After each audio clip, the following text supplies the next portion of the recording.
어느 목사님이 이제 목회를 하면서 설교할 때마다 늘 고민이 뭐냐면 어떻게 하면 성도들을 졸지 않게 할 수 있을까? 이제 그것 때문에 고민을 했는데 하루는 이제 동료 목사님하고 이렇게 대화를 하다가 이보게 어떻게 하면 성도들을 안 졸게 했을까? 그러니까 그 목사님이 설교 잘해야지 뭐 이런 말은 못하고 가끔 유머를 써야 돼. 이렇게 이제 성도를 가 웃게 하면 이제 졸음이 떠나간다. 그래서 이 목사님이 그러면 나도 이번 주에 한번 유머를 한번 써야 되겠다 해가지고 유머를 썼는데 어떤 유머를 썼느냐면 그 목사님이 이렇게 말했어요. 여러분, 제가 오늘은 여러분에게 영어 테스트를 하겠습니다. 쉬운 거니까 잘 대답해 주세요. 그러면서 공기, 이 공기는 영어로 에어입니다. 에어.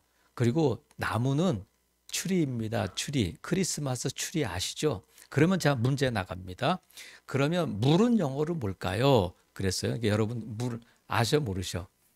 물은 뭘까 하니까 장로님하고 권사님하고 집사님들이 목사님이 저거 워터를 물어보는 건 아실 텐데 이걸 뭐라고 대답해야 될까? 그래서 어느 장로님이 삼다수 그래서 아닙니다. 또 어떤 분은 생수 그랬더니 아닙니다. 어느 집사님 목사님 에비앙 그랬더니 아닙니다. 그랬더니 목사님이 딱 드디어 못 맞추는 거야. 웃으시면서 뭐라고 말씀하냐면 물은 셀프입니다. 그래야 되는 거야. 그러니까 우리 식당에도 있잖아요. 물은 셀프입니다. 그래가지고 목사님이 깔깔깔깔 막 웃으셨다는 거예요. 여러분 이 분위기 끝까지 갈 수 있기를 바라요. 그래서 이 엉뚱한 질문이잖아요. 그래서 우리가 이렇게 많은 사람들을 만나다 보면 엉뚱한 사람들이 있어요. 뭐 이렇게 엉뚱한데 그냥 호감이 가는 사람들이 있어요. 또 똑똑한 것 같은데도 좀 이렇게 호감이 안 가는 사람들이 있단 말이죠. 예수님의 12 제자 중에 엉뚱한 제자를 꼽는다면 저는 이제 베드로를 꼽을 수 있겠어요. 그래서 엉뚱하다고 하는 것을 여러분 엉뚱을 치면 인터넷에 엉뚱 치면 뭐가 나오면 엉덩이가 뚱뚱한 사람들이 이렇게 많이 나와. 그런 엉뚱이 아니고 이제 엉뚱한 제자 중 이제 베드로가 있는데 오늘 본문은 그 베드로에 관한 이야기라고 할 수 있어요. 예수님께서 14장에서 이제 오병의 기적을 베푸신 후에 보리떡 5개와 물고기 2마리로 5천 명을 먹이신 다음에 이제 일어난 일이에요. 그래서 예수님께서 22절에 보면 예수께서 즉시 제자들을 재촉하사 자기가 무리를 보내는 동안에 배 타고 가라.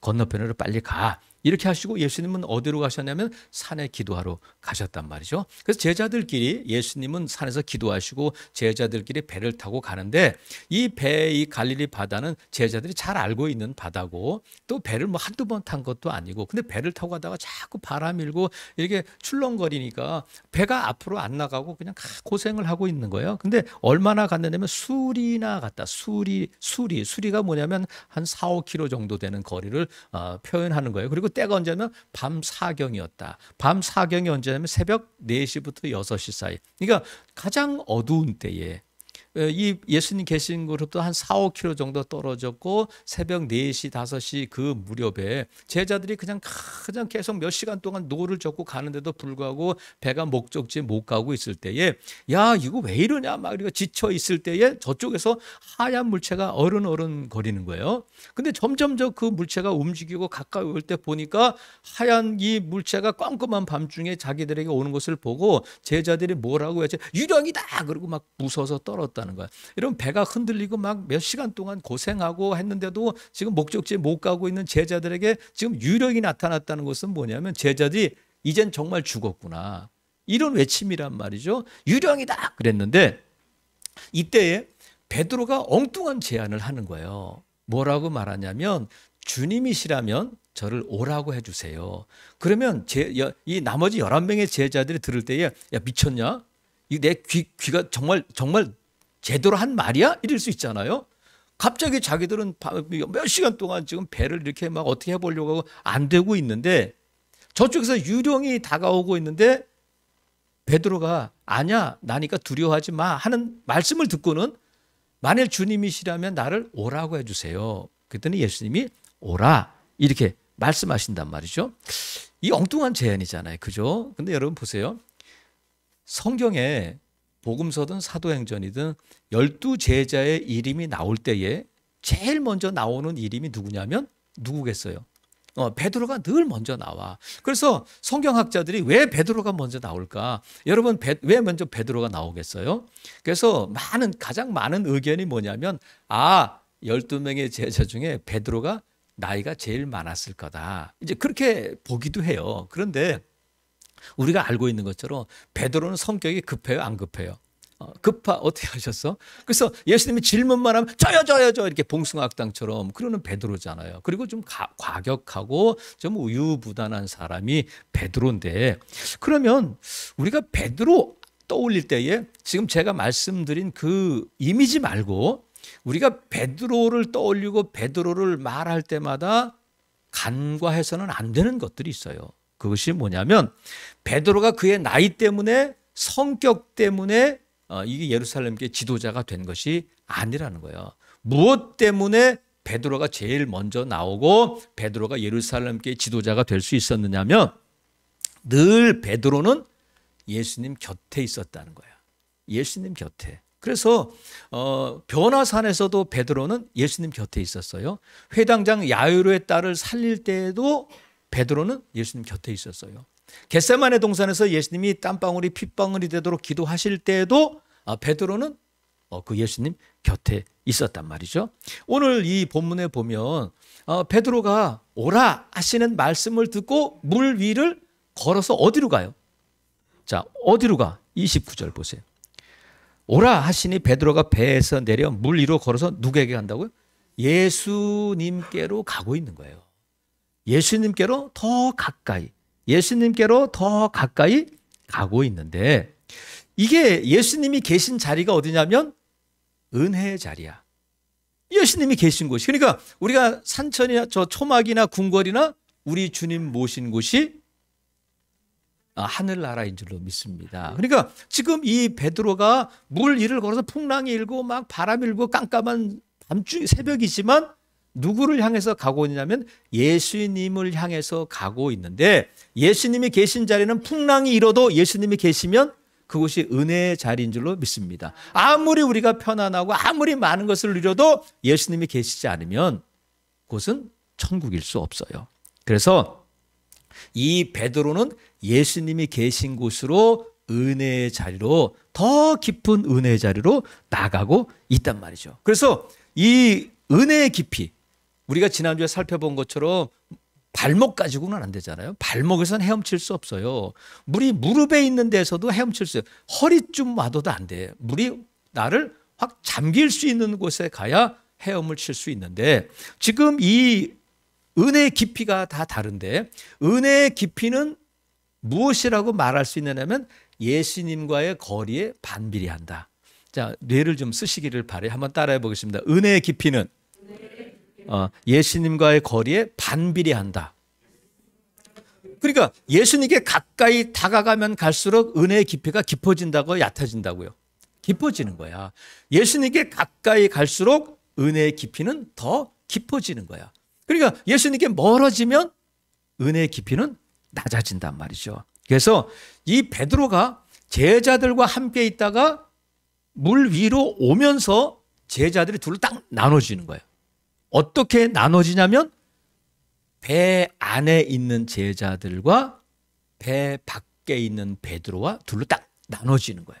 그러니까 베드로가 그 배에 같이 있었다면 그냥 제자들 그랬을 텐데, 베드로가 배 밖으로 나오면서 배 안에 남아있는 제자들과 배 밖으로 나온 베드로와 이렇게 딱 둘로 나눠지게 되는데, 여러분 보세요. 배 안이 안전할까? 배 밖이 안전할까? 배 안이 안전해. 왜 안전해? 일단 우리가 이렇게 생각하면 돼요. 배 안에는 11명이 있어. 나 하나만 아니고. 그러니까 함께 있으면 우리가 더 안전하잖아요. 그리고 배 안에서는 그냥 가만히만 있어도 중간은 가. 근데 베드로는 배 밖으로 나왔는데, 이제 베드로가 이제 예수님과 함께 배에 올라가잖아요. 예수님과 이제 배 물에 빠졌다가 건짐받고 배에 올라가는데 어떻게 됐냐면 32절 보니까 배에 함께 올랐다는 거야. 예수님과 함께 배에 올랐는데 바람이 그치는지라 33절 제자들이 이 광경을 보고 뭐라고 예수님께 말하냐면 배에 있는 사람들이 누구야? 남은 제자들이잖아요. 그죠? 예수께 절하며 이르되 진실로 하나님의 아들이로소이다. 이렇게 했는데 더 쉬운 말로 제가 이걸 풀어드릴게요. 절하면서 진실로 하나님의 아들입니다. 이 말은 지금 우리가 흔히 쓰는 말로 하면 뭐냐면 주님 은혜 받았어요. 이거잖아. 주님 은혜 받았어요. 그런데 지금 이 제자들이 은혜 받았습니다. 주님이십니다. 하는 고백과 배 안에 있는 제자들이 받은 은혜와 물 위를 걸어가다가 예수님과 함께 배에 오른 베드로가 받은 은혜가 같을까 다를까? 그 깊이가 다른 거예요. 배에 있는 제자들도 아 주님이시군요 절하면서 은혜 받았습니다 했는데 배 안에 있는 제자들이 받은 은혜와 물 위로 걸어본 베드로가 받은 은혜는 차원이 다르단 말이죠. 그래서 은혜의 깊이가 다른 거예요. 똑같이 은혜 받았다고 말하지만 그 은혜의 깊이가 다른데 비교할 수가 없어요. 지금 배 안에 있던 제자들이 받은 은혜와 베드로가 받은 은혜를 비교할 수가 없어요. 완전히 차원이 다른 은혜고 깊이가 다른데 여러분 우리가 살다 보면 아우 죽겠어. 죽을 지경이야. 아유 돈이 없어서 내가 지금 몸이 아파서 지금 괴로워 죽겠어 할 때에 그때 우리 안에서 뭐가 나와야 되냐면 간이 배 밖으로 나와야 돼. 간이 배 밖으로 나와서 베드로가 지금 배 밖으로 나오잖아요. 간이 배 밖으로 나와서 주님께 갈 때 은혜의 깊은 자리로 갈 때에 저와 여러분이 더 깊은 은혜를 경험하게 될 줄로 믿습니다. 배 안에 머물러 있어가지고는 더 깊은 은혜를 경험할 수가 없단 말이죠. 그래서 더 깊은 은혜의 자리가 있는데 발목 은혜가 있고 무릎 은혜가 있고 허리 은혜가 있고 헤엄치는 내 은혜의 강에 나를 푹 잠글 수 있는 그런 은혜의 강이 있는데 여기서 은혜의 깊이는 어떤 깊이를 말하냐면 먼저는 믿음의 깊이를 의미해요. 은혜의 깊이 한번 따라해 보겠습니다. 은혜의 깊이는 믿음의 깊이다. 무슨 뜻이냐면 은혜의 깊은 자리는 뭐로 나가냐면 돈으로 경험으로 아니면 내 결단으로 나가는 것이 아니라 은혜의 깊은 자리는 믿음으로 나가는 거예요. 그러니까 은혜의 깊이는 곧 믿음의 깊이로 말할 수 있단 말이죠. 지금 베드로가 말한 예수님 나를 좀 오라고 해주세요. 오라고 해요. come 이렇게 좀 말해주세요. 그럴 때에 아무도 생각하지 못했잖아요. 어느 누구도 생각하지 못한 이 제안을 엉뚱하게 베드로가 하고 있단 말이죠. 왜 다른 제자들은 못했느냐면 의심했기 때문에 그래요. 예수님 맞아? 유령이잖아. 근데 베드로는 예수님 맞구나 하고 예수님에게 제안을 한단 말이죠. 여러분 이 본문을 기록한 제자가 누구예요? 마태인데 마태는 어디 있었어요? 이때 배 안에 있었어요. 마태가 다 봤어요. 그런데 마태는 이 마태복음을 기록하고 마칠 때에 뭐라고 말하냐면 예수님께서 부활하셨을 때에 예수님이 부활 승천하는 모습을 보고 아직도 의심하는 무리가 아니라 아직도 의심하는 제자가 있었다는 거예요. 마태가 그것을 기록하고 있단 말이죠. 그래서 다른 사람들은 다 아이고 쓸데없는 짓 하고 있어. 바보 같은 짓이야.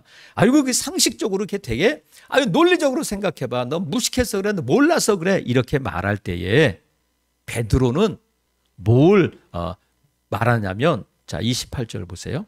베드로가 대답하여 이르되 주여 만일 주님이시거든 주님이라면 가능하다는 거예요. 다들 말도 안 돼. 상식적으로 그거는 쓸데없는 짓이고 바보 같은 짓이 할 때 베드로는 주님이시라면 가능하다. 이걸 믿고 지금 예수님께 말한단 말이죠. 지금 제자들은 12명의 제자들은 이 사건이 있기 바로 직전에 뭘 경험했느냐면 오병이의 기적을 경험했어요. 예수님께서 보리떡 5개와 물고기 2마리로 5천 명을 먹이시는 그 놀라운 축제의 현장을 다 경험했어요. 베드로만 본 게 아니에요. 다 경험했는데 지금 풍랑 일고 바람 일고 죽을 고생을 하다 보니까 다 잊어버린 거야. 근데 베드로는 뭐가 떠오르냐면 주님이라면 가능하다. 주님이라면 할 수 있다. 물 위도 걸을 수 있다. 이렇게 믿고 예수님께 제안을 한단 말이죠. 그런데 베드로가 예수님의 말을 듣고는 물에 발을 내려딛고는 물 위를 걸어가다가 어떻게 됐어요? 빠져버렸어. 빠져버렸는데 베드로가 빠지자 어떻게 하냐면 자기 실력으로 헤엄치려고 하는 것이 아니라 왜 헤엄을 못 치겠어요? 어부인데 예수님을 향해서 소리치잖아요. 나를 구원해 주세요. 나 건져 주세요. 그랬는데 예수님께서 베드로를 발로 꾹 밟으면서 너 물을 좀 더 먹어봐야 돼. 그런 게 아니잖아. 그죠? 예수님께서 어떻게 해서 즉시 건져 주시면서 그냥 건져 주신 것이 아니라 뭐라고 말씀하시냐면 31절 우리가 요조를 읽은 말씀이요. 예수께서 즉시 손을 내밀어 그를 붙잡으시며 이르시되 자 제가 붙잡으시며 이르시되까지만 읽을 테니까 여러분은 그 뒤를 읽어주세요. 여러분 예수님인 것처럼 예수께서 즉시 손을 내밀어 그를 붙잡으시며 이르시되 그까지만 예수님께서 믿음이 작은 자여 왜 의심하였느냐 이렇게 말씀하셨다는 거야. 그럼 보세요. 배 안에 있는 제자들의 믿음이 작아요. 지금 베드로의 믿음이 작아요. 아시지? 그러니까 지금 예수님께서 베드로에게 야 믿음이 작은 자야 왜 의심했느냐 할 때의 그 믿음은 배 안에 있는 제자들의 믿음과 차원이 다른 믿음이란 말이죠. 그렇지 않겠어요 여러분? 베드로는 예수님을 믿고 예수님의 능력을 믿고 예수님 앞으로 가다가 빠졌는데 아예 11명의 제자들은 그런 생각조차 할 수 없었어요. 그러니까 베드로를 향해서 예수님께서 왜 믿음이 작은 자여 왜 의심하였느냐 하실 때의 그 믿음은 배 안에 있는 제자들의 믿음과 지금 물에 빠졌던 베드로의 믿음과는 차원이 다르단 말이죠. 그래서 여러분 이 예수님께 더 가까이 가는 은혜의 깊이는 꼭 믿음으로 나가는 믿음의 깊이와 같다고 할 수 있어요. 살아계시는 성도 여러분 우리가 신앙생활하고 믿음으로 살려고 애쓰다 보면 책망받을 때가 있어요. 예수님이 나를 책망하시면 어떨까 할 때에 여러분 책망을 두려워하지 마시고 다른 사람들의 시선 너무 의식하지 않기를 바라요. 그래서 이 다른 사람들의 시선 때문에 다른 사람들 가만히 있는 내가 나서가지고 이거 뭐 그러다가는 더 깊은 은혜의 자리 더 깊은 믿음의 자리로 갈 수가 없단 말이죠. 여러분 다른 사람들의 시선이 중요하고 과학이 논리가 상식이 중요한 것이 아니라 뭐가 중요하냐면 은혜가 중요한 거예요. 은혜가 중요하다. 한번 따라해 보겠습니다. 은혜가 중요하다. 그래서 지금 우리가 키워야 할 것이 뭐냐면 다른 사람을 만족시키고 다른 사람들의 시선을 피하고 그런 것이 중요한 것이 아니라 믿음을 키워가는 것이 중요해요. 그래서 믿음이 있으면 산도 옮길 수 있다 하셨잖아요. 믿음으로 여리고성이 무너지는 거예요. 이 믿음이 없이는 하나님을 기쁘시게 할 수 없어요. 주님이라면 가능하다 하는 믿음으로 바다를 향해 나갈 때에 우리 주님께서 건져주시고 우리 주님께서 힘 주실 줄로 믿습니다. 예수님이라면 바람도 잔잔케 하시는 우리 주님이다. 이걸 믿어야 된단 말이죠. 그래서 이 은혜의 깊이는 믿음의 깊이에요. 또 은혜의 깊이는 어떤 깊이냐면 사랑의 깊이다. 어떤 깊이라고요? 사랑의 깊이다. 자, 그럼 보세요. 예수님은 베드로가 이 무리를 걸어올 때 잘 걸어올 걸로 아셨을까? 빠질 걸로 아셨을까? 여러분이 예수님이라면 빠질 걸 아셨겠지. 그죠? 근데 예수님께서 그걸 알고 계시면서도 오라는 거야. 그러면 예수님께서 베드로를 시험하시기 위해서 너 물 한번 먹어봐. 이게 물 먹이기 위해서 예수님이 베드로를 오라고 하시겠느냐고요. 여러분 어떻게 생각하세요? 아니잖아. 그럼 예수님께서 왜 베드로를 오라고 하시냐면 오라고 하시는 것 자체가 베드로를 사랑하시는 거야. 와봐! 이렇게 하시는 것이 아니라 와 베드로야 와봐 와봐. 근데 베드로가 오다가 물에 빠진 거예요. 물에 빠졌을 때에 지금 배에 있는 제자들은 누구를 바라보고 있겠어요? 베드로가 물 위를 걸어갈 때 몇 발자국을 걸어갔는지는 알지 못하지만 꽤 걸어가지 않았겠어요? 그러면 한 걸음 한 걸음 갈 때마다 배 안에 있는 제자들은 저러다 어떤 생각을 했어? 야 베드로가 걸어간다 박수 치겠어? 아니면 빠지지 저러다가 저 녀석 이러겠어. 우린 들키면 웃어. 근데 베드로가 드디어 빠졌어. 그러면 베드로를 걱정할까? 아니면 그러면 그렇지 할까? 차마 어떻게 그렇게 말해요. 아마 그래도 남의 일이라도. 그러니까 열한 명의 제자들이 베드로를 보다가 야 멋지다 이러지 않고 그러면 그렇지 하고 빠져버렸단 말이죠. 근데 예수님께서 뭐라고 그래요? 살려주세요. 그러니까 31절 보세요. 예수님께서 즉시 손을 내밀어 그를 붙잡으셨다는 거야. 물 한 모금도 안 마시도록 즉시 손을 내밀어 주셨는데, 여러분 예수님께서 이 믿음이 작은 자여 왜 의심하였느냐 할 때 이건 책망이 아니라 뭐냐면 사랑이잖아요. 예수님께서 베드로를 사랑하신 거야. 그래서 아이들이 배고프면 어떻게 해요? 칭얼거리고 울어요. 언제까지? 줄 때까지 울어. 그러니까 부모가 자식을 사랑한다면 애가 울 때 젖을 줘요, 안 줘요? 젖을 줘요. 또 이 어린 아이는, 갓난아기는 엄마의 사랑을 확신하고 있기 때문에 계속 우는 거야. 근데 아이들이 어렸을 때 이것이 공급이 안 되고 이것이 채워지지 않으면 이 거절감을 갖게 되면 아이고 내가 2박 3일 울었는데도 엄마는 안 해줘. 내가 필요할 때 아무리 외쳐도 안 해주더라 하면 아예 울고 외치는 것을 포기하는 경우가 있어요. 하지만 정상적인 부모이고 정상적인 가정이라면 아이가 울 때에 배고픈지 또 뭐 응가를 했는지 엄마가 관심을 갖고 그 필요를 채워준단 말이죠. 아이도 내가 울면 엄마가 젖을 먹여주는구나. 아, 배고플 때는 울어야 되는구나 하는 것을 경험적으로 알고 있단 말이죠. 지금 베드로는 예수님을 다른 제자들보다 신뢰하고 있는 거예요. 아, 예수님이 나를 사랑하셔. 내가 빠지면 예수님이 나를 건져주실 거야. 제자들을 향해서 예수님을 향해 가다가 빠졌을 때 요한아, 안드레야, 나를 좀 구해줘. 그러지 않고 예수님을 향해서 살려서 구원해 주세요. 이렇게 외친단 말이죠. 그건 뭐냐면 베드로는 예수님을 신뢰하기 때문에 그래요. 예수님은 베드로를 사랑하시기 때문에 베드로를 즉시 건져주신단 말이죠. 사랑하시는 성도 여러분 보세요. 베드로가 빠졌을 때 구원해 주세요. 그래서 예수님이 즉시 손을 잡고 끌어 이렇게 자 올라와 올려주셨잖아요. 그럼 여러분 보세요. 지금 여기서 이렇게 끌어올리는 게 아니잖아요. 어디야 여기가? 물이잖아 물. 물에서 이렇게 상상을 해보세요. 지금 여기서 이 밑에 있는 누군가를 제가 이렇게 끌어올릴 수는 있잖아. 제가 이렇게 든든하게 서 있으니까. 근데 지금 어디라고요? 물에서 사람을 어떻게 끌어올릴 수 있겠어? 그건 빠지는 거지. 근데 예수님이니까 예수님께서 베드로를 이렇게 육지처럼 이렇게 끌어올리시는 거예요. 그럼 보세요.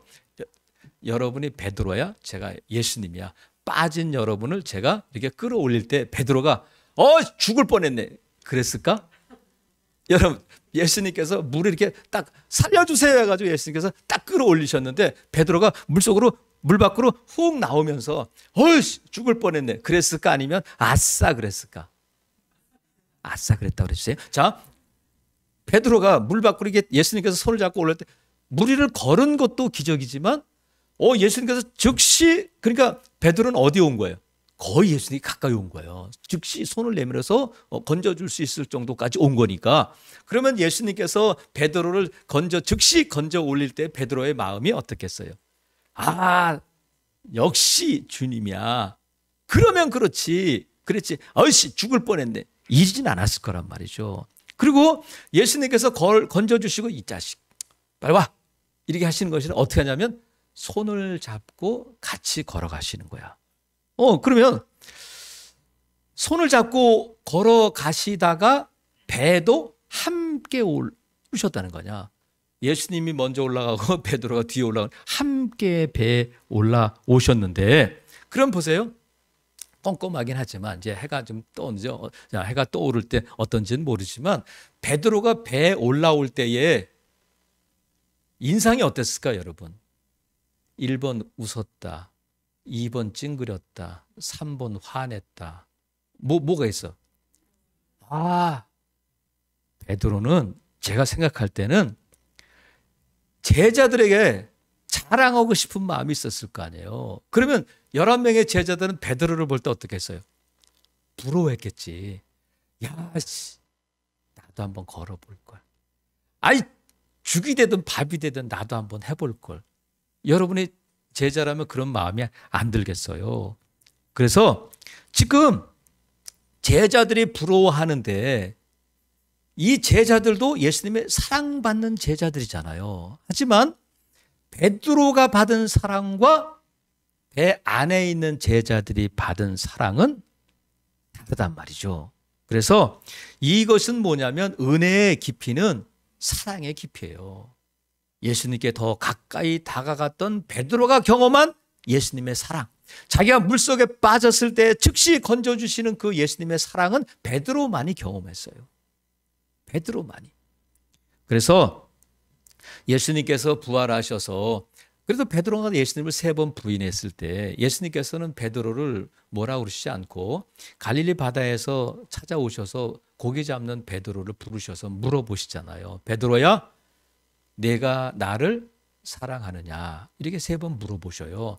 그것은 지금 이 질문은 어떤 질문처럼 들리냐면, 저에게는 베드로야, 내가 너 사랑하는 거 알지? 내가 경험한 사랑, 내가 너를 사랑하는 것을 알고 있지? 이 질문과 같은 거로 들린단 말이죠. 내 사랑 기억하고 있지? 너 내 사랑 알지? 근데 너 나 사랑해?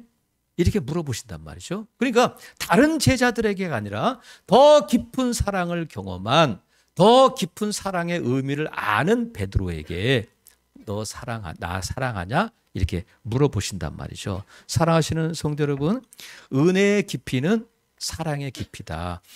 배 안에 있는 제자들도 예수님의 사랑과 은혜를 경험했어요. 어떻게 경험했냐면 예수님께서 바람이 일고 풍랑이 있는 바다를 잔잔케 하셔서, 자 32절, 배에 함께 오름에 바람이 그쳤다. 그러니까 예수님께서 배에 오르셨을 때에 바람이 그친 거예요. 예수님께서 바람을 그치게 하신 다음에 배에 오르신 게 아니라 예수님께서 배에 올랐을 때에 바람이 그쳤다는 거예요. 이거 은혜잖아요. 그래서 제자들도 예수님의 사랑을 경험한 거예요. 바람을 잔잔케 하고 배가 그쳤는데, 이 베드로가 경험한 이 사랑과는 비교할 수 없는 사랑이란 말이죠. 베드로는 어디에서 이 사랑을 확인했냐면 바람이 일고 풍랑이는 그 물 위에서 예수님의 사랑을 확인했고, 나머지 제자들은 배 안에서 바람이 잔잔해지는 것을 경험하고 또 그 사랑을 확인했단 말이죠. 사랑하시는 성도 여러분, 풍랑이 일면 배 안에도 풍랑이 있고 배 밖에도 풍랑이 있어요. 그렇지 않아요, 여러분? 배 안에는 풍랑이 안 일고 배 밖에만 풍랑이 있는 게 아니라 배 안에도 풍랑이 있고 배 밖에도 풍랑이 있어요. 우리는 이 광야 같은 세상, 이 풍랑이 있는 바다를 지나가는데 우리의 삶 가운데는 늘 우리를 흔드는 풍랑이 있단 말이죠. 배 안에 있을 때나 배 밖에 있을 때나 끊임없이 풍랑이 일어나는데, 누구에게는 그 풍랑이 위험이고 누구에게는 그 풍랑이 기회다. 어떤 기회냐면 더 깊은 은혜, 더 깊은 사랑을 경험할 수 있는 기회가 되지만, 어떤 사람들은 벌벌 떨고 어떤 사람들은 이제 죽었구나 하는 그런 위험한 순간이 되기도 한단 말이죠. 여러분, 제가 여러분에 한번 물어볼게요. 아시는 분은 빨리 손을 들고 대답을 해주시면 좋겠어요. 일주일 전에 점심때 먹은 반찬 3가지를 말해보세요. 일주일 전에 점심때 먹은 반찬 3가지를 말해. 김치 빼고. 몰라, 우리는. 저도 몰라요. 일주일 전에, 그러면 여러분, 한 달 전에 여러분이 뭘 먹었는지 기억하셔요? 몰라. 근데 우리는 어제 먹은 것도 잘 기억 못 하는데 10년 전에 아픈 기억들은 여전히 기억하고 있단 말이죠. 그 기억에 갇혀서, 그 상처에 갇혀서 어떤 사람이 한마디 때문에, 어떤 사람의 그 눈동자 때문에, 이미 세상을 떠난 그 부모님의 한마디 때문에 이 기억이라는 배 안에 갇혀서 나오지를 못하고 있단 말이죠. 어떤 사람은 오랫동안 자기를 괴롭히고 있던 재정의 문제든지 아니면 건강의 문제든지 이 배 안에 난 안 돼, 우리 가정은 안 돼, 우리는 할 수 없어, 난 못해, 이렇게 그 자기 생각 고정관념에 갇혀 있는 사람들이 있단 말이죠. 불가능해, 할 수 없어. 이제는 안 돼. 하지만 여러분, 주님이라면 가능한 줄로 믿습니다. 나는 못해. 오랫동안 수십 년 동안 나를 붙들고 있고 나를 배 안에 가둬두고 있던 그 기억이든 상처든 뭐 여러분의 형편이든 무엇이든지 간에 주님 바라보고 나아갈 때에 주님이 여러분 손 잡아주시고 주님이 여러분 걷게 하실 줄로 믿어요. 바람이 불고 풍랑, 배 어떻게, 아유 바다를 어떻게 걷겠어. 이 풍랑이 있는데 배 안이 안전하지. 여러분 그렇지 않아요. 주님 계신 곳이 은혜의 자리인 줄로 믿습니다. 어떤 분들은 그래, 새벽 기도 난 못해. 아유 새벽에 못 일어나. 그런데 여러분 한번 배 밖으로 나오면 주님이 도와주셔요. 주님, 나 새벽에 일어나게 해주세요. 주님, 내가 새벽에 못 일어나는데 주님이 좀 천사를 보내주셔서 나를 슝 하고 교회 그 자리에 좀 앉게 해주세요. 그런 일은 없어요. 믿음으로 한 걸음 내디디면 주님이 힘 주셔요. 배 밖으로 나오면 하나님이 책임져 주신단 말이에요. 살아가시는 성도 여러분, 베드로는 배 안에서는 도저히 경험할 수 없는 더 깊은 은혜와 사랑을 경험한 줄로 믿습니다. 그래서 예수님의 바람은 무엇이었을까? 여러분은 어때요? 베드로를 특별히 사랑해서 오라 하신 것이 아니라 베드로가 먼저 제안하잖아요. 그러면 베드로가 걸어가는 것을 본 제자들이 뭐, 예수님 저도 갈게요. 예수님 저도 불러주세요. 마태도 안드레도 야고보도 요한도 만약에 넌 안 돼. 난 베드로만 오기를 바래. 나는 베드로만 사랑해. 그러셨을까? 아니면 안드레야 와, 마태야 와 이렇게 하셨을까? 12명의 제자가 그 바람 부는 풍랑이 있는 바다 위를 걸어가는 모습을 여러분 상상해 보세요. 베드로 혼자 걷는 것보다 12명의 제자들이 다 함께 예수님을 향해서 가는 그 모습, 배를 버리고 장관이지 않겠어요, 여러분? 이제 12명의 제자가 11명의 제자가 못한 것을 우리가 해야 돼요. 베드로가 오라고 해주세요. 엉뚱한 제안을 했던 것처럼, 예수님 나 20년째 여기에 갇혀 있는데 지금 오라고 해주세요. 주님 이 문제가 해결되지 않고 있는데 주님 나를 좀 오라고 해주세요. 그럴 때 예수님 뭐라고 말씀을, 안 돼, 넌 거기 있어야 돼. 너는 그거 붙들고 있어. 너는 그렇게 살아야 돼.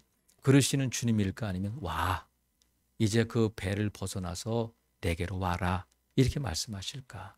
여러분 결단할 수 있기를 바랍니다. 배 안에 머물러 있을 것인가? 이 은혜에 만족할 것인가? 주님 은혜 받았습니다 하지만 배 안에서 제자들이 받은 은혜와 풍랑이는 바다에서 빠져가면서 받은 베드로가 받은 은혜는 차원이 다르다. 예수님의 손 잡고 물 위를 걸어가는 베드로가 받은 사랑과 예수님이 배에 오르셔서 바다를 잔잔케 하셔서 제자들을 안심시킨 그 사랑과는 차원이 다르단 말이죠. 사랑하시는 성도 여러분, 이제 우리 차례예요. 오라, 내게로 오라 하시는 말씀을 듣고 과감하게 배를 떠나 물 위에 첫 발을 내딛는 저와 여러분 될 수 있기를 주님의 이름으로 축복합니다. 주님이시라면 가능하다. 정말 주님 예수 그리스도를 믿는다면 우리가 여기에 머물러 있지 말고, 내가 할 수 없는 일들에 대해서, 이제는 안 된다고 포기한 일에 대해서 여러분의 생각 믿지 말고, 여러분의 감정 믿지 말고 오라 하시는 주님의 음성을 들을 수 있기를 바랍니다.